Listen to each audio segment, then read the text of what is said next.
नमस्कार। विश्व समाधान मंच प्यारे उत्तराखंड में आपका स्वागत है। आज चर्चा का मुख्य विषय है कि अब भारत सरकार को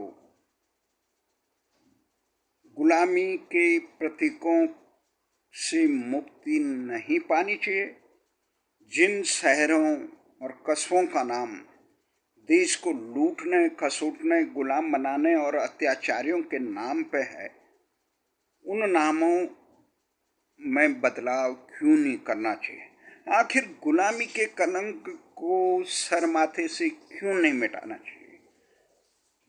जैसे आपको मालूम होगा कि मैं लंबे समय से, कई वर्षों से भारत को अंग्रेजी और इंडिया की गुलामी से मुक्त करने के लिए निरंतर राष्ट्रीय स्तर पर आंदोलन कर रहा हूँ और कई सालों से निरंतर प्रधानमंत्री को ज्ञापन दिया जा रहा है। निरंतर कोरोना काल में भी हमारे इसी दिशा में कल मेरी नज़र एक ट्वीट पे पड़ी जो स्वामी जी के एक समर्थक ने लिखा था। स्वामी जी ने हिमाचल के राज्यपाल को एक पत्र लिखा कल और उसमें मांग की गई कि हिमाचल के अंतर्गत आने वाले शहर डलहौजी का नाम बदलकर नेताजी सुभाष चंद्र बोस के नाम पे कर दिया जाना चाहिए। मैंने स्वामी जी के इस ट्वीट का समर्थन करते हुए लिखा कि डॉक्टर स्वामी को हार्दिक धन्यवाद, जिन्होंने हिमाचल सरकार को गुलामी के कलंक के प्रतीक डलहौजी के का नाम बदलकर नेताजी सुभाष चंद्र बोस रखने की सलाह दी। देश के मुख्यमंत्री में उत्तर प्रदेश के मुख्यमंत्री योगी ही केवल ऐसे मुख्यमंत्री हैं जिन्होंने गुलामी के नामों को बदलकर भारत का सम्मान बढ़ाया।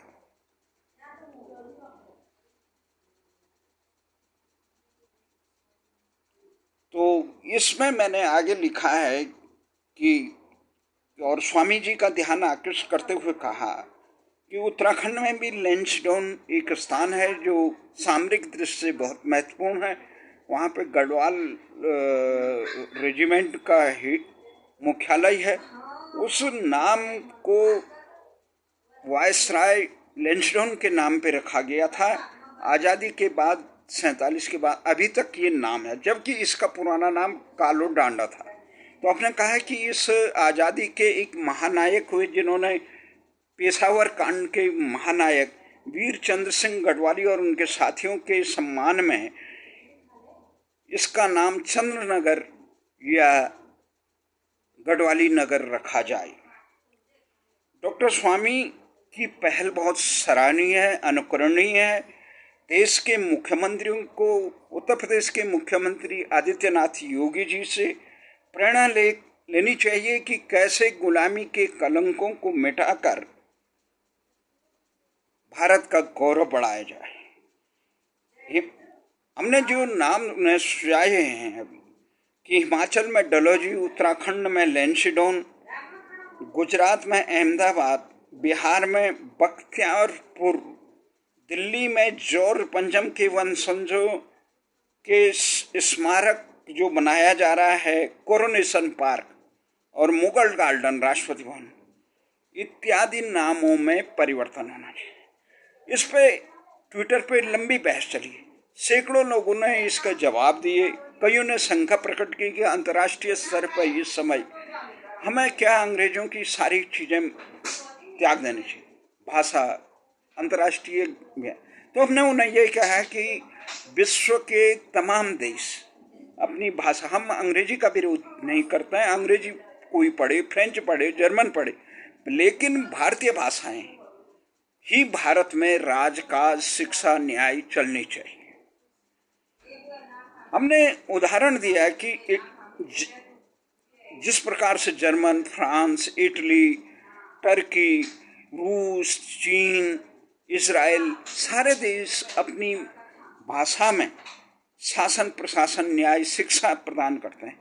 तो भारत को आखिर क्या मजबूरी है कि जो कभी अपने ज्ञान विज्ञान भाषा के नाम पर सोने की चिड़िया थी और जो ज्ञान विज्ञान में विश्व गुरु था, आर्थिक समृद्धि में जिसने अपनी भाषाओं के दम पर सोने की चिड़िया और विश्व गुरु का अर्जित किया था, वो आज अंग्रेजी की गुलामी ढोने के कारण संसार का सबसे असहाय देश कैसे हो गया, गरीब देश कैसे हो गया। हमने याद दिलाया, हमने कहा कि भाषा अध्ययन करें, परंतु वैज्ञानिक तथ्य यह है कि मातृभाषा और राष्ट्रभाषा में शिक्षित और दीक्षित बच्चे की विकास होता है। तो इसलिए कि देश की मौलिक चिंतन होता। संसार के अधिकांश वैज्ञानिकों ने नोबेल पुरस्कार प्राप्त से लेकर तमाम मौलिक चिंतन मातृभाषा में होता है। इसीलिए और ये जो अंग्रेजी का ये है, संसार में तमाम विकसित देश जितने भी हैं, जब 4-5 भाषाओं में यूरोपीय यूनियन संचालित हो सकता है, स्विट्जरलैंड कई भाषाओं में संचालित, कनाडा 3 भाषाओं में संचालित हो सकता है, संयुक्त राष्ट्र संघ 6 भाषाओं में संचालित हो सकता है। तो क्या कारण है, मजबूर है कि भारत की 8वीं अनुसूचित में जो भारतीय भाषाएं हैं उनमें राजकाज इस तकनीकी युग में, संचार क्रांति के युग में करने में सरकार असफल है और इनका नाम बदलना चाहिए। जिस बख्तियारपुर ने, जिस आक्रांताओं ने भारत के ज्ञान विज्ञान के पुस्तकालय को दहन किया, उसके नाम पे बिहार में कैसे नाम हो, शहर का नाम कैसे हो, स्टेशन का नाम कैसे हो। भगवान राम की जन्मस्थली थी अयोध्या, उसका नाम हटाकर जिला का नाम बना दिया तुमने दूसरा। वो तो अभी योगी जी ने उसको स्थान दिया। तो ये तमाम गुलामी के कलंक औरंगजेब रोड रखा है, जिन्होंने धर्म के नाम पे कट्टरपंथी करके यहाँ इस देश में अब्दाली के नाम पे ये शहर है। तो ये तमाम हटना चाहिए। मुगल गार्डन, लोकतांत्रिक देश में मुगल गार्डन का क्या मतलब, राष्ट्रपति का बगीचा होना चाहिए। और जिन्होंने इतना निर्ममता से लूटा, 200 सालों तक भारत को लूटा, जिन्होंने अरबों खरबों की दौलत लूटी भारत से, 200 सालों तक गुलाम बनाया, देश के लाखों सपूतों को, चंद्रशेखर आजाद, भगत सिंह सहित लाखों सपूतों का कत्लेआम किया, उनको मौत की सजा दी। उन अंग्रेजों क्रूर शासकों का परिवारों के लिए, सम्मान के लिए उन्हें कोरोनेशन पार्क बनाने की जरूरत क्या है। उनका कोई सम्मान है, उन्हें बिट्रेन भेज दिया जाए। अगर उनके प्रति तुम्हारी हृदय में कोई सम्मान है, ससम्मान बिट्रेन भेज दिया जाए उनके प्रतीकों को, उनके बूतों को। भूत परस्ती न इस्लाम में है और भूत परस्ती न अन्य उसमें। तो उनके यहाँ भारत में, भारत की छाती में मूंग दलने के लिए क्यों रखा जाए। उनके नाम उनका देश में रखे जाएं। हमारे कोई सरदा नहीं यहाँ जिन्होंने देश एनी बेसेंट से लेकर जिन लोगों का थोड़ा बहुत योगदान है उनका नाम रखा जाए तो कोई बात नहीं, परंतु जिन लोगों ने इस देश में अत्याचार कत्लेआम करने के लिए रखा था उनका नाम किसी भी कीमत पे न, वो हमारे गौरव को रोंदने वाला काम है। कि ऐसे जिस प्रकार से आदमी अपने सर माथे पे लगे गंदगी को मिटाने का काम करता है, उस प्रकार से जीवन समाज, ये विदेशी भाषा, विदेशी नाम इस प्रकार से सर माथे पे रखने पे, खासकर जिन लोगों ने भारत की अस्मिता रोकी, तो इसलिए ये चीज है। हमारा ये साफ मानना है, राष्ट्रपति प्रधानमंत्री को हम निरंतर ज्ञापन दे रहे हैं और ये कोरोना काल में भी हमारा ये मानना है कि जिस प्रकार से इजराइल ने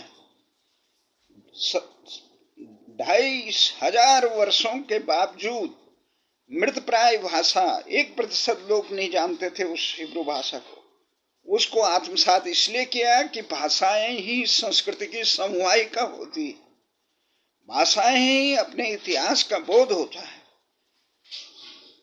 और उन्होंने अरबी भाषा और अंग्रेजी को मूल भाषा न रखकर उन्होंने हिब्रू भाषा को प्राथमिकता दी।